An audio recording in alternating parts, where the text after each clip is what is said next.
Welcome all to a new episode of Stenden TV magazine. I'm Philip, and today I'll be your host. We have some fantastic, funny, and interesting topics in store for you that revolve around school and media entertainment and entertainment branch. We're going to kick off the barbecue season, see a Arden getaway, dive into gaming addiction, and much more. But first, let's see what our special guest has in store for us. And I think it has something to do with chocolate. Hello everybody! The news has spread around that the Easter Bunny is very early this year and it's simulated in Stenden. Let's see if we can find him and ask him around some questions about Easter.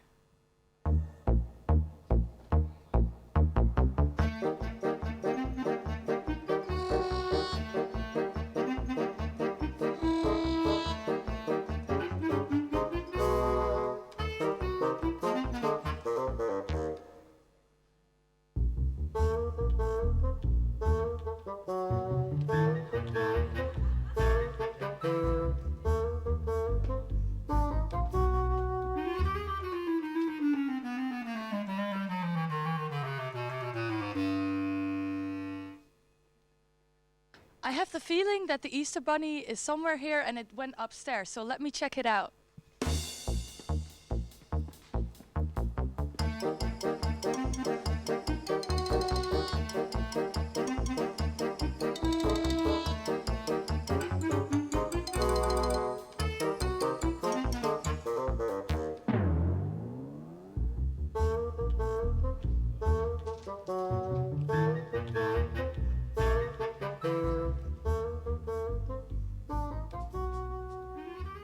Hey guys, I can see the bunny was around here. Oh yeah. He left some chocolate eggs. Which direction did he went? This direction. That direction. Oh, okay, so I should go over there then. But can I ask you some questions about Easter? Okay. Yeah, do you guys still celebrate Easter? Well, I don't. My family doesn't celebrate it at all. You don't celebrate at all? Oh, and what about you? I just eat chocolate a lot. A lot of chocolate. And you? I stopped celebrating like 2 years ago. Stopped celebrating 2 years ago. And what was your favorite thing about the Easter? Searching the Easter eggs. Searching the Easter eggs. It was really nice. Definitely. Well, you can see the Easter Bunny has left some Easter eggs right now. So I'll just continue searching for him and maybe we can find out a little bit more about Easter. How would you guys like that? Awesome! That will be so awesome. Thank you very much. I'll see you. Bye.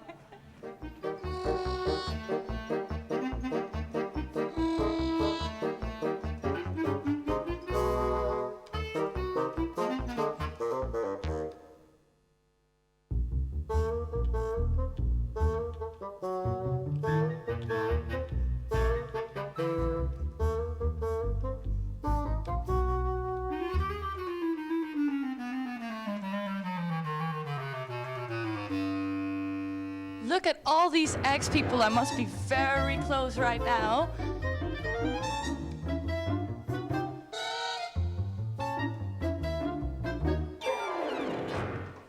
What the? I'm not really sure what went going on there with the Easter Bunny, but let's see and find out in the studio, people. Catch you later.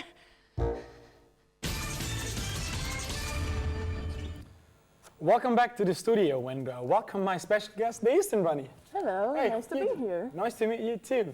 So you were really early this year, right? Well, yeah, actually I come here every time, this time, every day, every time. But this is the first time I'm actually catched.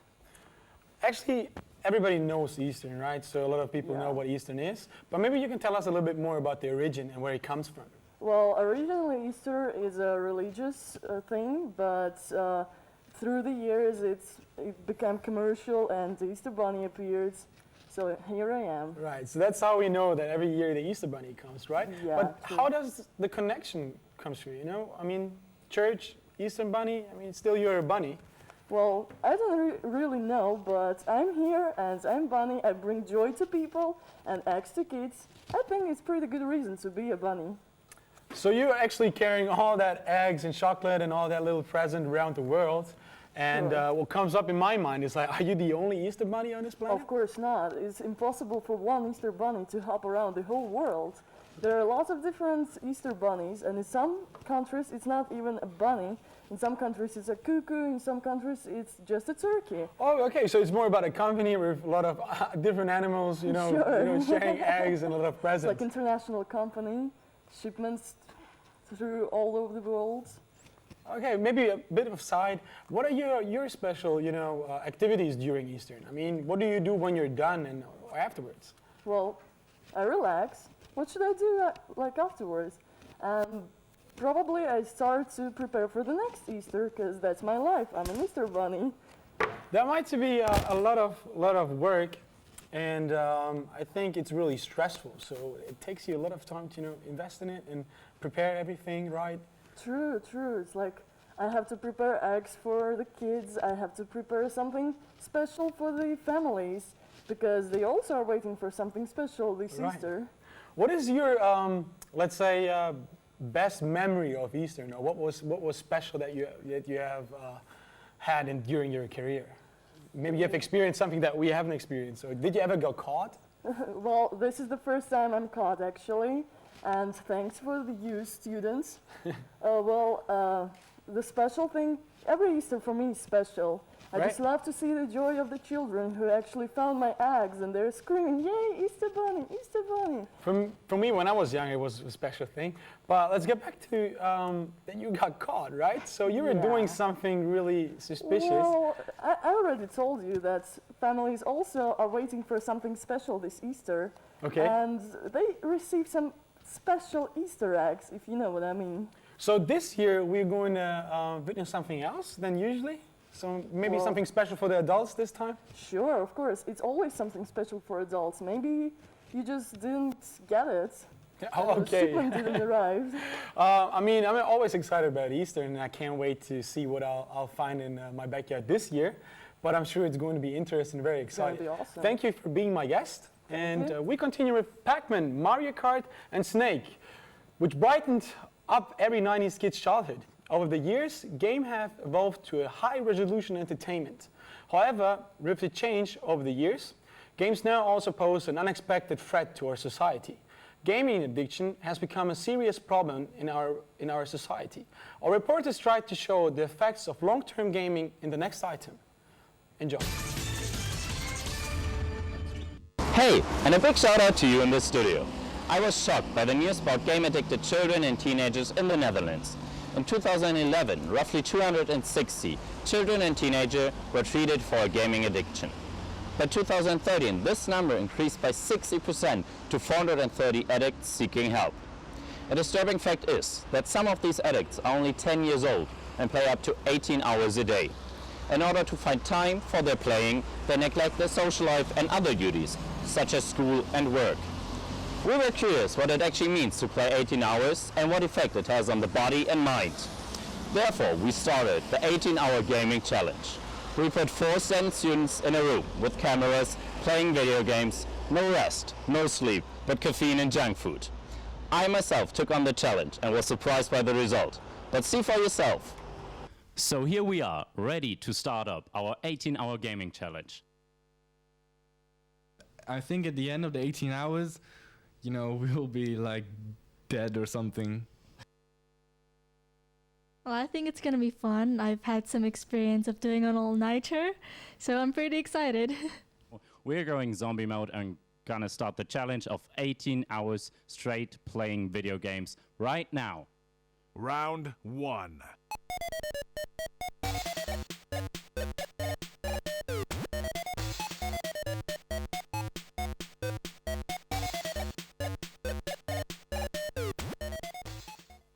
So here we are, 6 hours into our gaming challenge. It's time for a status report. Daniel, how are you feeling generally? I'm excited about the games because there are a lot of new games that I haven't tried yet, but I'm a little tired, but I think I can do it. How are you feeling after 6 hours of straight gaming of video games? Well, quite sleepy and tired. It's really getting to my head as well. Round 2.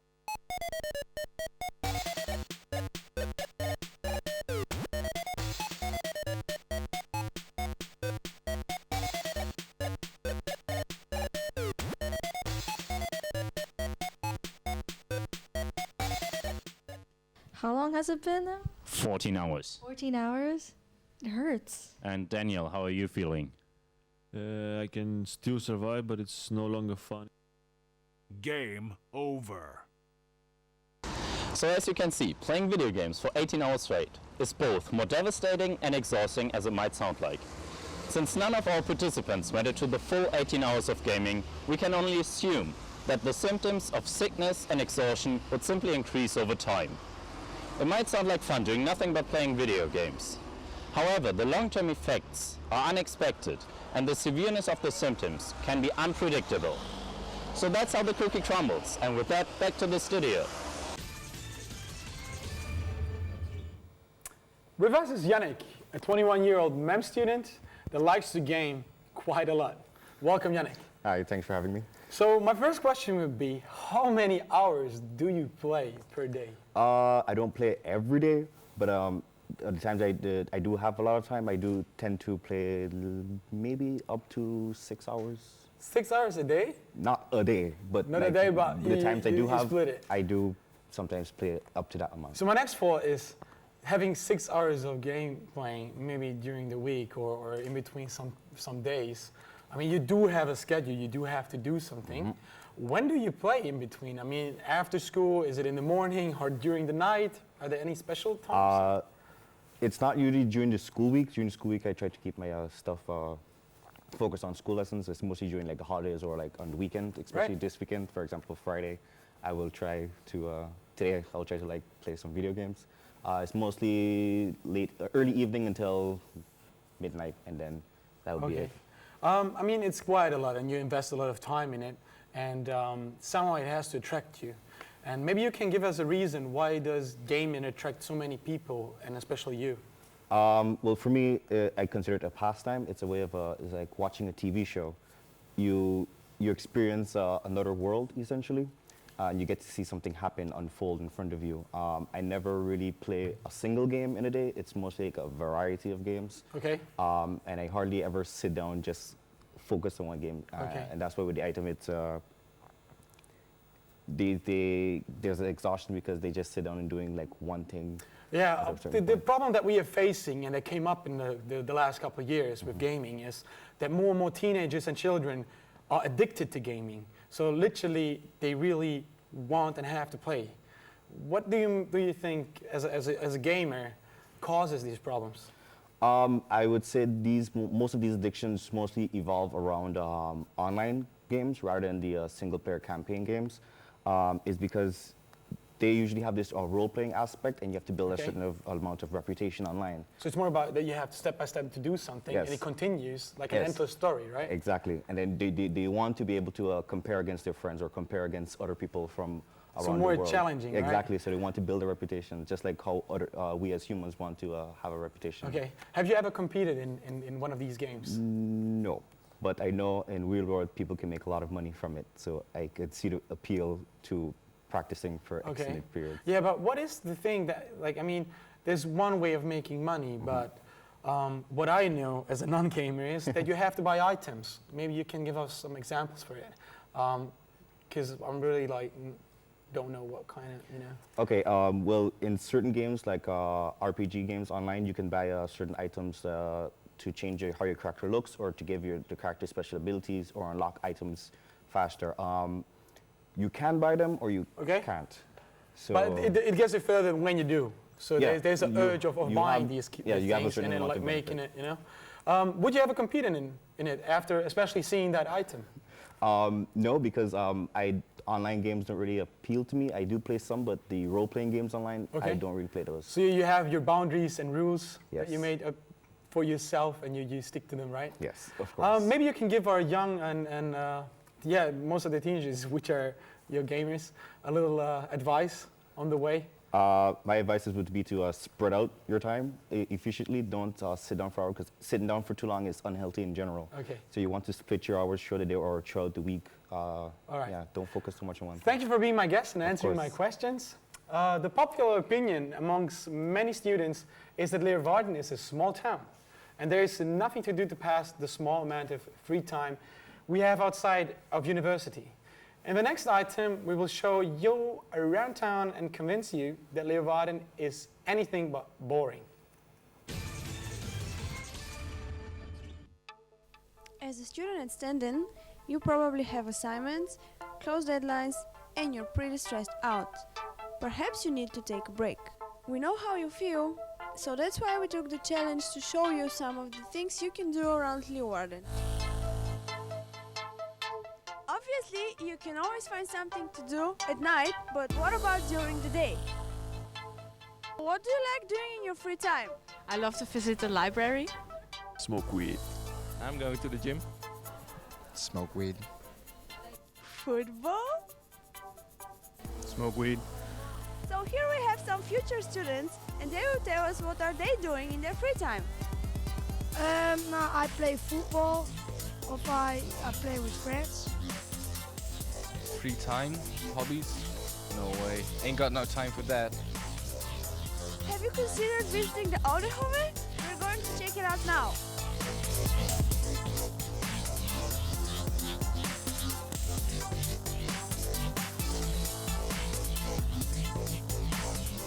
Thanks to the cool people from the historic center of Leeuwarden, we are able to check out the tower outside of the tourist season.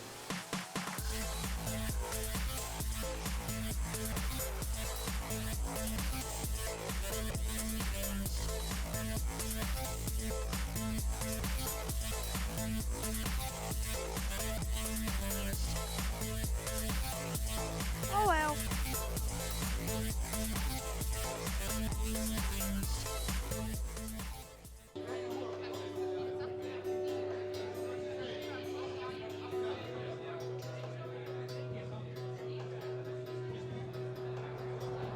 Or you can go shopping in one of the best shopping streets in the Netherlands.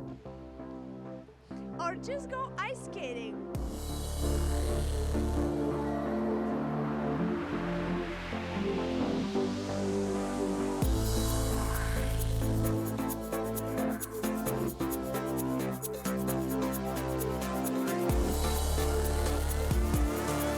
Do you want to pet some penguins? You can check the aqua zoo.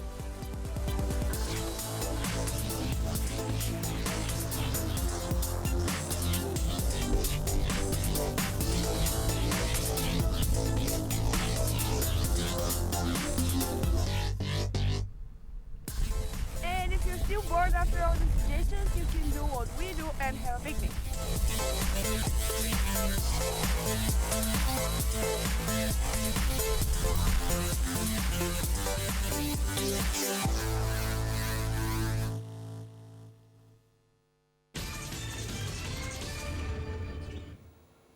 Our guest today is Sarah Krause, representing students from Leeuwarden.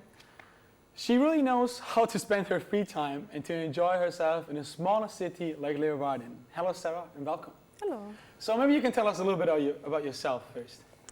Well, yes, I'm Sarah. I'm a first-year student of Media and Entertainment Management, and I started in September. And yeah, when I first arrived, I really tried to find stuff what I can do in my free time while I'm here.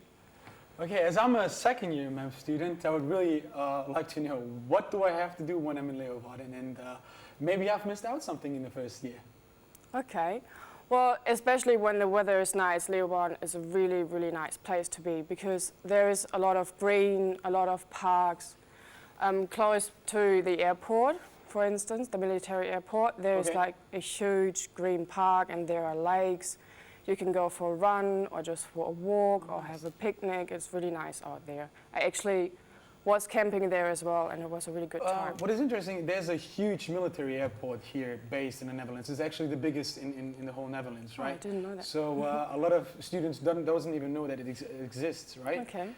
Is it easy to get there, or do we have to take the train first, or the bus, or? No, it's really easy to get there. As I already said, I camped there before I arrived here, and it takes like 15 minutes to stand. Oh, that's not a lot. It's a nice walk as well. Okay. Yeah. You're a first-year student. You're not that long here in Leeuwarden, but that you have found out a lot about Leeuwarden. How did you manage that? I mean, did you do a bullet list, or did you inform about yourself about a little bit websites or books or anything else? Well, I was traveling a lot, so I know how to get information for stuff to do. Like I looked in the internet, and there's a visitor center in Leeuwarden as well, where you can go and talk to the people, and they tell you what you can do, or just talk to other students. And yeah. Is it different from that what you used to do actually before you started to study here? Yeah, of course it's different because Leeuwarden is quite small, because I come from a bigger town than that.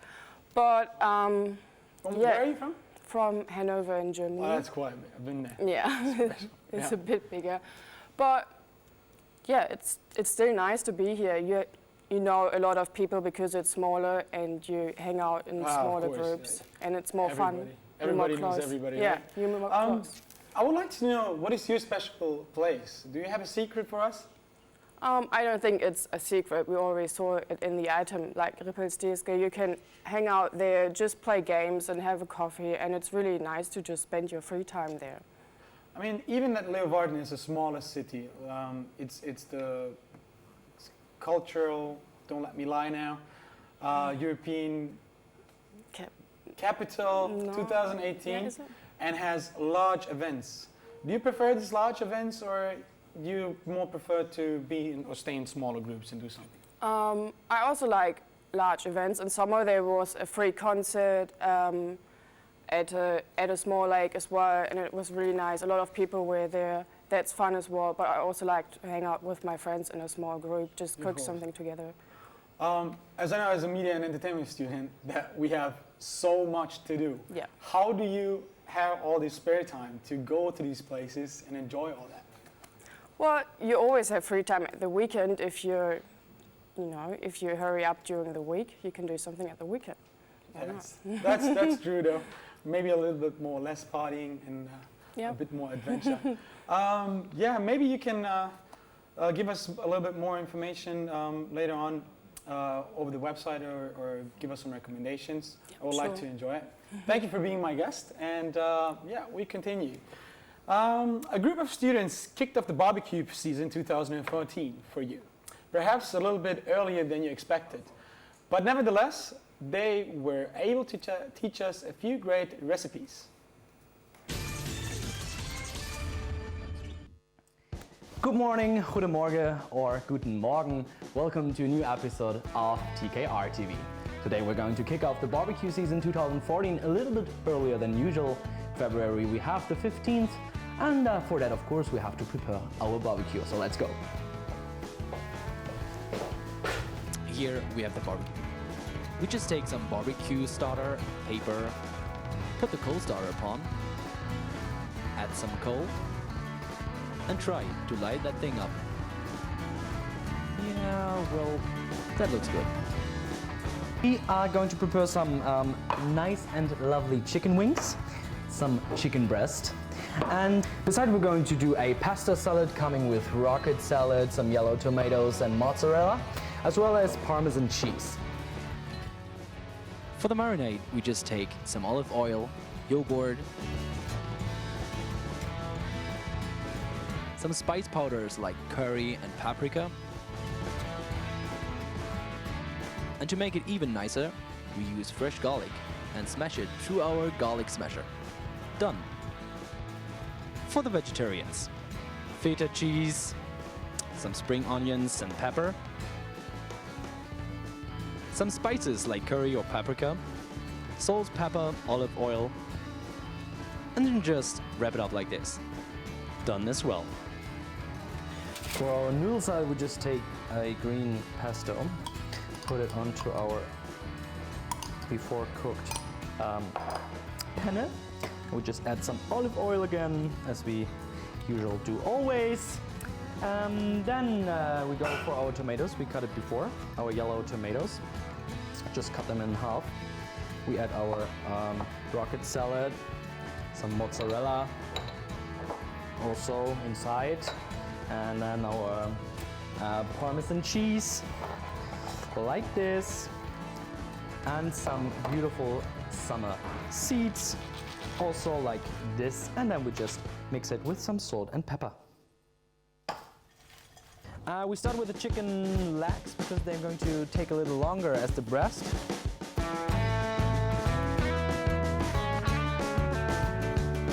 here comes the chicken.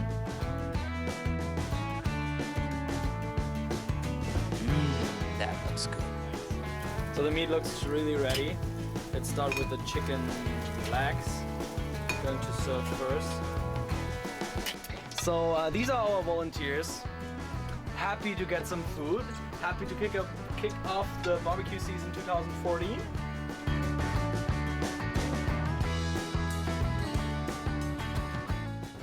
Okay guys, thank you for watching. I hope you enjoyed our barbecue kickoff season 2014. Have a good day. See you next episode. Bye.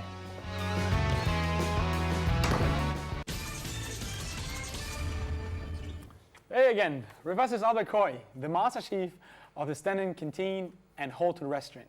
Let's ask him about the barbecue kickoff season and how to make your kickoff the best it can possibly be, right? So, what do you think about the recipes? Well, it really looks amazing because I was always afraid that it's only meat. You see, most of the people are always barbecuing with a lot of meat, a lot of sauces and bread and beer.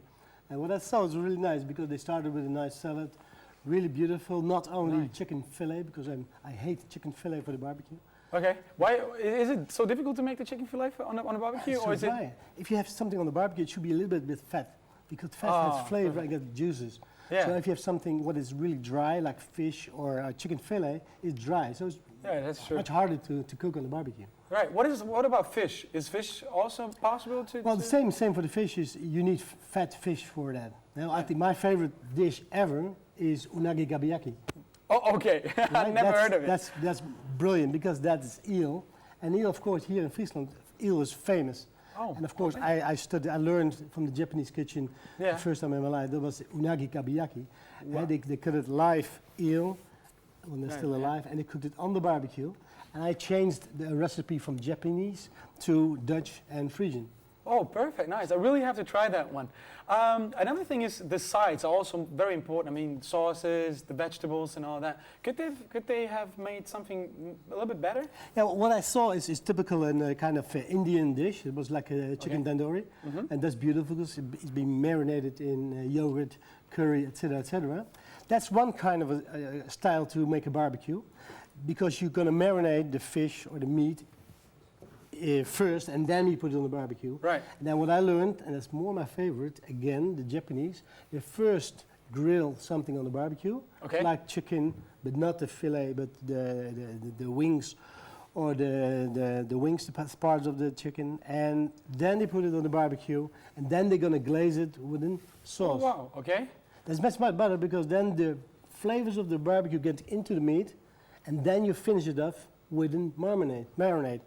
Most of the dishes I can see with barbecuing, they first marinated, and the most marinated are sugar. They are sweet. And then, it's easy to burn them. Yeah, right, and then it messes up all the other things that you're going to put on the barbecue. So my advice is first grill something without any marinade, and then when it's really nice, crispy, barbecued, and then finish with a nice glaze of a marinade.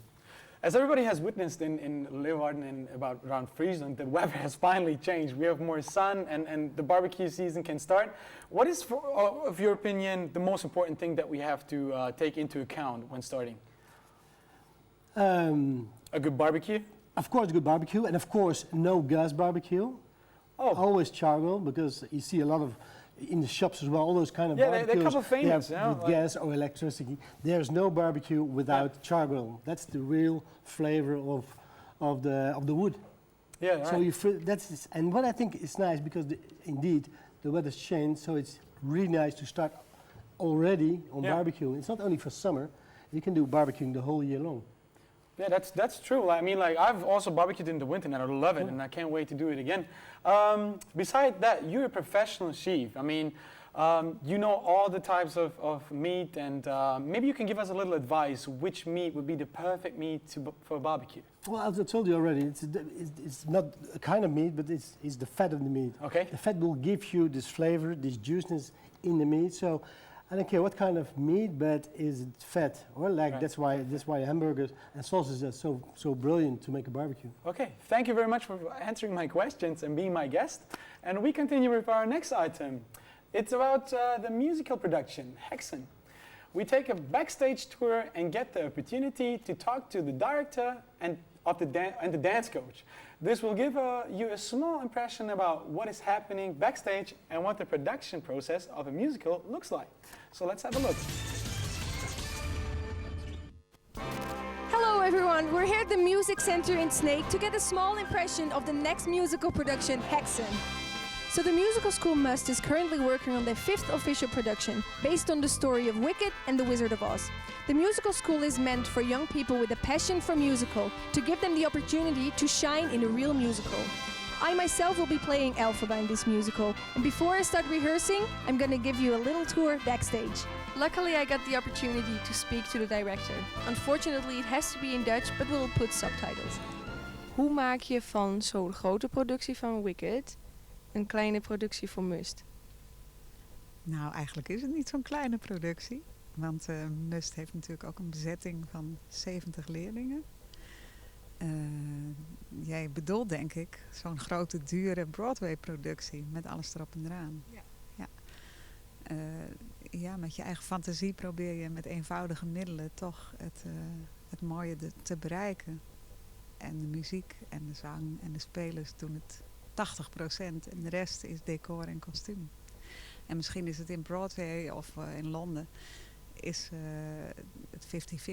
Dan is het effect is ook geweldig en alle indrukwekkende kostuums. Maar door de echtheid van onze spelers denk ik dat we dat ook wel bereiken. Hoe krijgen jullie de rechten van de muziek van Hexen? Nou, we zijn natuurlijk een muziekschool. We geven muziekonderwijs en als muziekschool betalen wij gewoon Buma Stemra-rechten om allerlei mogelijke bladmuziek te mogen gebruiken. Want we werken altijd met hits van nu. Dus daar, als muziekschool betaal je daar een bepaald soort rechten voor. En dan kan je dat ook als lesmateriaal gebruiken van Must.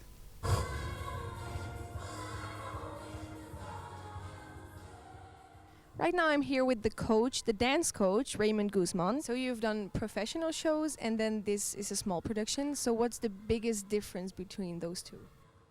Het is gewoon meer begeleiding eigenlijk, meer leren. En dat is wat wij doen hier bij Must. Wij leren, je hebt zangles en spel en dansles. En als je gaat in een productie, je hebt dat les niet, hè? Het is gewoon repeteren. Well, thank you.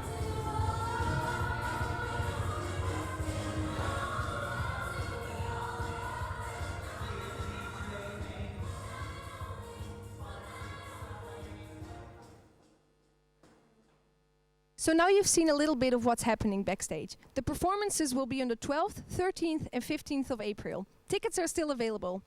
I'm going back to my own rehearsals. Thanks for watching. Back to the studio. I'm sitting here with Emza van der Steen, the co-director of the musical production Hexen. Welcome. Thank you. How are you today?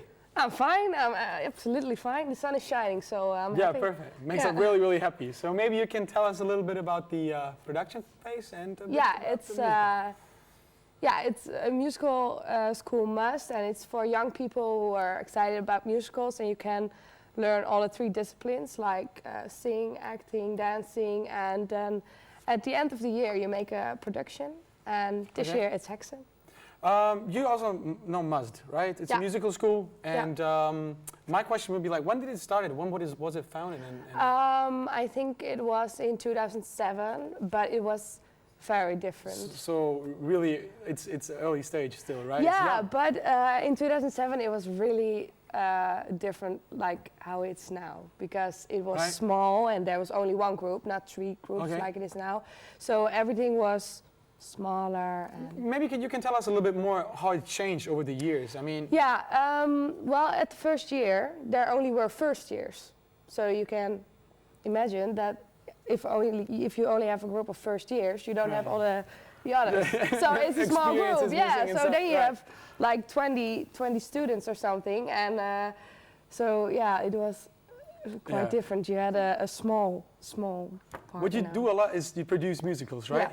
Maybe you can tell us a little bit about your role in that and how do you do it? Well, I'm on my internship there, so I study a musical school for a performer, but I discovered that maybe the other side, like standing on the backstage side. Okay. It's something more for me. So. So more behind the scenes. Yeah. Kind of, right? So I'm just discovering like, is this something for me and what do I want? And I'm like, co-director. So I'm do individual work and some like with the props and. Nice. What would be really interesting to know, how do you compose the schedules? Because a musical is really tight and, you know, has its scenes and has to follow the plot. Well, that's a hard thing. The thing I've learned the most until now is the schedules, because it's always a mess and things. It's really hard because you have to do so many things. And yeah, we have a double cast, so then you have to do many more. So it's, you have just look in the script and see from what's... When you look at the cast, there are a lot of actors and people who want to participate in the musical. I mean, how do you process that? And how do you like look for the actors and know actually like which could, you know, be perfect for the main character? Well, we start auditioning. So it was the first year you can really audition for a role. So that was quite exciting for the students. But at that, you can see better like who fits so in. Even like from whole of the Netherlands or let's say Europe, people can come and audition for No, it's only for if you have if you are in Must or you have a career from Must. So not everyone. So basically, just the school and everybody who's at the school. I mean, that's enough. That's how many students are there at the school? There are 61. 61. That's still a lot. Yeah, that's a lot. First, second, and third years. Yeah, maybe you can tell us a little bit more about Hexen specifically. We made our own version of Wicked and The Wizard of Oz. So it's two stories who find each other, and it's a beautiful story about friendship. That's the most important thing. That's so nice. And it's the current one, right? So that's the one that you're performing at the moment, right? Yeah. Oh, special. Where can we get tickets for it, or is it available for the audience? Yeah, you can go to theatersnake.nl and then you can buy your tickets. And I would say, come on. It's nice. Do it. Thank you very much. And we continue with our last item. It's about Facebook. We take a closer look at Facebook's story, the development of the community, and Facebook trends like the NEC nominations. Welcome to Facebook. You've probably been here before, but do you remember Facebook from a few years ago? No? Let's go back in time. This is Facebook in 2004. Pretty boring, right? Do you remember your first time on Facebook? No. High school, and I thought, what the fuck is this? I didn't get the point of all it, and but everybody had it already, so I didn't have a choice. Sure, it's quite embarrassing actually, because the first time I discovered Facebook, it was through a friend of mine, and she was like already for several months really into Facebook, and she told me a lot about it, but I was still using the Heist platform, which was the former Facebook in the Netherlands. And actually, I remembered quite well that during the time that Facebook came out, then I was a big fan of Lady Gaga, and I can remember very well my first post was her performance at the VMAs in 2009. This year, Facebook is celebrating the 10th anniversary. In these 10 years, a lot of developments have taken place.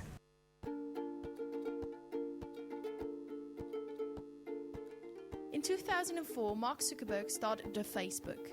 In 2005, the name changed to Facebook because of the domain name, facebook.com. Since December 2005, you are able to tag your friends in photos on Facebook. Since 2011, the new civil unions for gay partnerships were added. In September 2011, the timeline was launched. In 2014, Facebook doesn't only own Instagram, but also purchased WhatsApp for $16 billion. On their 10th anniversary, Facebook started a new trend, the My Facebook video look back.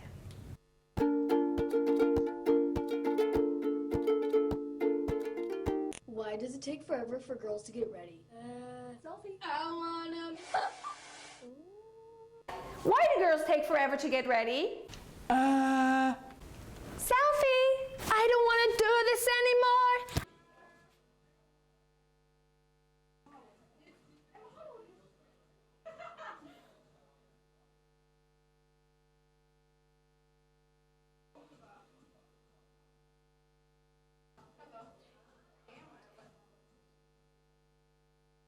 Proost.